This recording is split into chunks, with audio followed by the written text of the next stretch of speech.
Because the James Webb Space Telescope will be searching for the heat coming from faraway objects in the universe, the observatory needs to be kept cold. The layers of its sunshield will separate from each other, much like this fan does, in order to keep the Webb telescope from heating up.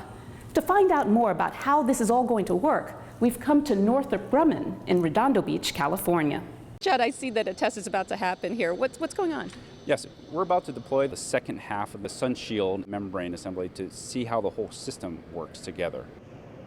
We're trying to verify that the behaviors of the sunshield pan out like we expect them to. If there are problems with the deployment, then we know how to fix the problems before we get into our flight production. How representative is it of the flight sunshield? These are about 90% representative of the flight membrane articles. They have similar coatings, and for the most part, the overall construction of the membranes are identical. As we deploy the sunshield, it unfolds in a controlled, organized manner, and that's allowing us to keep the membrane assembly or the sunshield safe during deployment.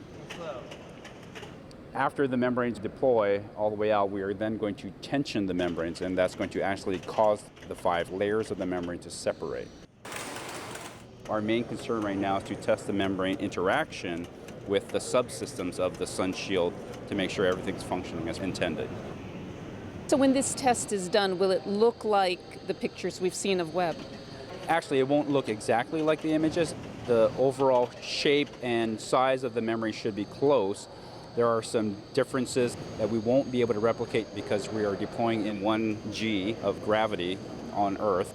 We won't be able to realize the real shape until we get up into space where it's 0g or weightless environment. Well, thanks, Judd, for showing us what you guys do to test out the sunshield. Sure, you're very welcome, Mary. The observatory needs to be protected from heat sources like our own sun. The suntan lotions you and I use have a maximum sun protection factor of about 100 or so. The Webb telescope sunshield has an estimated SPF of 1 million. Thanks for joining us for this edition of Behind the Webb.